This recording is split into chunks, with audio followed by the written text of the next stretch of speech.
सबसे पहले बाजार पर एक डायरेक्शन आपसे लेना चाहता हूँ।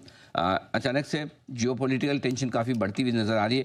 कैसे समझा जाए सर, इस कितनी रिस्क है और कैसे बाजार के डायरेक्शन को आप देख रहे हैं? यहाँ तो थोड़ी रिस्क तो है ही, क्योंकि यहाँ पे ना कच्चा तेल जो है उसका भाव बढ़ गया। और वहाँ पे ना कहीं पे वो इंडिया का जो तेल आता है वो यदि बंद हो जावे, रास्ता बंद हो जाए, स्ट्रेट बंद हो जावे, तो थोड़ा दिक्कत होएगा। पर ज्यादातर अपने देखे तो पिछले 60-70 साल में जब भी ये संघर्ष हुआ है, युद्ध हुआ है, तो मार्केट थोड़ा ही दिन डाउन टर्न में रहता है, उसके बाद रिकवर हो जाता है। तो एक तरह से अपने हरदम देखे तो ये बाइंग अपॉर्चुनिटी रहता है, क्योंकि युद्ध ज्यादा दिन चलता नहीं है। यहाँ भी ना थोड़ा हमला शायद ईरान आज करेगा, उसके बाद में कहीं ना कहीं एक हफ्ता 10 दिन में थोड़ा समझौता होएगा। यदि अपने रशिया यूक्रेन देखे तो वो अभी भी जारी है, पर अब वो कोई हेडलाइन में नहीं है, कोई उससे ना इतना ज्यादा प्रभावित नहीं हो रहा है बाजार। पर वो 2 हफ्ता काफी प्रभावित था बाजार, क्योंकि सब कमोडिटी बढ़ गए थे। तो यहाँ भी ऐसा ही होएगा। पर थोड़ा कच्चा तेल पे ध्यान रखना चाहिए। उसके कारण है ना थोड़ा बाजार में नर्वसनेस है आज, क्योंकि इन्फ्लेशन जो है नीचे गिर रहा था, आरबीआई रेट कट करे जा रहा था। पर यदि कच्चा तेल ऊपर ही रहता है तो फिर थोड़ा इन्फ्लेशनरी प्रेशर बढ़ सकता है। बिल्कुल, तो ठीक बात है। ये थोड़ा-सा एक्शन आपके लिए हो सकता है। कच्चे तेल के बढ़ते हुए दाम ज़्यादा चिंता की बात है, लड़ाई उतनी चिंता की बात नहीं। लेकिन आरबीआई के एक्शन के बाद क्या आपको लगता है कि इस ग्लोबल मुश्किल भरे माहौल में भारतीय इकोनॉमी, हमारे बाज़ार ज़्यादा बेहतर कर पाएँगे, ज़्यादा मजबूत रह पाएँगे सर? हाँ, तो देखिए अपना बाजार में दो तीन अच्छे अच्छे चीज हो रहे थे। एक तो आरबीआई लिक्विडिटी पंपिंग कर रहा था, तो इजी मॉनेटरी पॉलिसी था। और दूसरा है ना, ब्याज का दर कट होता था, तो रेट कट होते जा रहा था, तो एक अच्छा सा है ना माहौल था, इक्विटी के लिए भी, इकोनॉमी के लिए भी। दूसरा जो अर्निंग्स था वो काफी डिसअपॉइंट किया FY 25 में। पर FY 26 में आशंका है कि वो अर्निंग्स बेहतर रहेगा। यदि मार्च क्वार्टर भी देखे तो है ना, वैसे अर्निंग नरम थे, पर जो एनालिस्ट के फोरकास्ट थे उससे है ना अर्निंग्स अच्छा ही आया है। तो एक ग्रोथ का भी अच्छा सा है कि भाई अगले साल अर्निंग थोड़ा रिबाउंड होएगा। जीडीपी ग्रोथ भारत में सबसे ज्यादा है।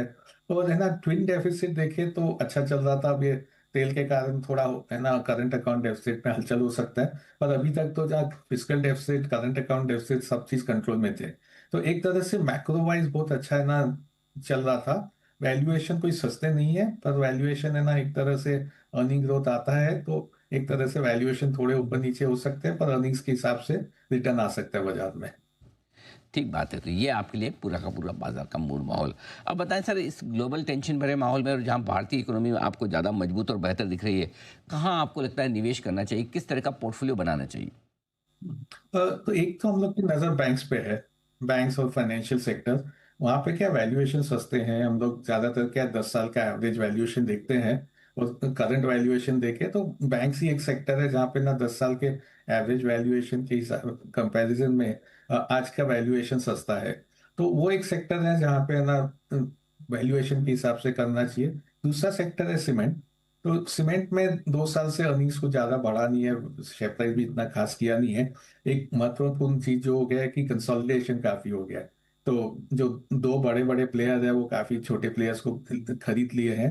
तो एक प्राइस वॉर है ना जो हो सकता था, वो थोड़ा कम गुंजाइश है। तो यहाँ से हम लोग का गुंजाइश है कि अगले 2 साल में सीमेंट प्राइसेस बढ़ेंगे, और इसके कारण प्रॉफिटेबिलिटी बढ़ेगा और शेयर प्राइस में वृद्धि आ सकती है कहीं।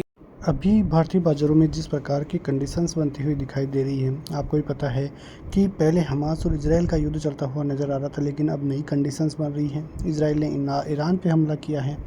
कई जगहों पे उन्होंने कई जो हवाई क्षेत्र थे उसमें सैन्य ठिकानों को तबाह किया है। उसमें जो ईरान है उनके कमांडर भी शहीद हुए हैं। तो बहुत सी बातें हैं जो जो है अमेरिका का साथ इजराइल को है, और इसीलिए ईरान ये कहता हुआ नज़र आ रहा है कि अमेरिका और इजराइल को इसका पूरा भुगतान करना पड़ेगा। तो ये एक बहुत ही बड़ी खबर और रियल खबरें जो है आती हुई दिखाई दे रही है। इससे इम्पैक्ट क्या पड़ रहा है, जो क्रूड ऑयल है वो महंगा होता हुआ दिखाई दे रहा है, और क्रूड ऑयल के यदि भाव चढ़ेंगे तो वो इंडियन मार्केट के लिए काफ़ी नेगेटिव होते हुए दिखाई देंगे।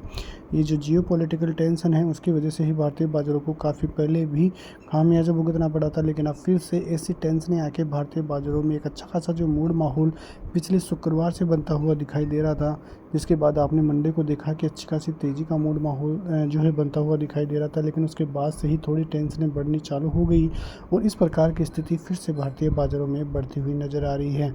और इन्हीं के कारण आज भारतीय बाज़ारों में काफ़ी बड़ा नुकसान भी उठाना पड़ा है। एक बार तो गैप अप हुआ था 24,500 के तोड़ता हुआ भी बाज़ार नीचे दिखाई दिया था, लेकिन अच्छी खासी रिकवरी फिर निचले स्तरों से बाज़ार में देखने को मिली और 24,700 के लगभग क्लोजिंग देखने को मिली है। वहीं बैंक निफ्टी भी 55,500 आता हुआ दिखाई दिया है। 55,000 का जो क्रूशियल लेवल है वो आता हुआ दिखाई दिया है। इजराइल के हमले में करीब जो 20 ईरान के जो कमांडर है वो मारे जाने की खबरें आती हुई नज़र आ रही हैं। वहीं जो ईरान है उसका भी अब रिएक्ट क्या होगा उस पर भी नज़रें रहेगी, क्योंकि ऐसा तो है नहीं कि इजराइल ही ईरान पे हमला करे, उसके पास भी कुछ जो ताकतें हैं वो इस्तेमाल करते हुए नज़र आएंगे। तो ये सभी चीज़ें भारतीय बाज़ारों के लिए सोमवार के लिए काफ़ी नेगेटिव हो सकती हैं, क्योंकि 2 दिन की छुट्टी है और इन दिनों में क्या कुछ होगा वो संकेत भारतीय बाज़ारों के लिए अहम होंगे।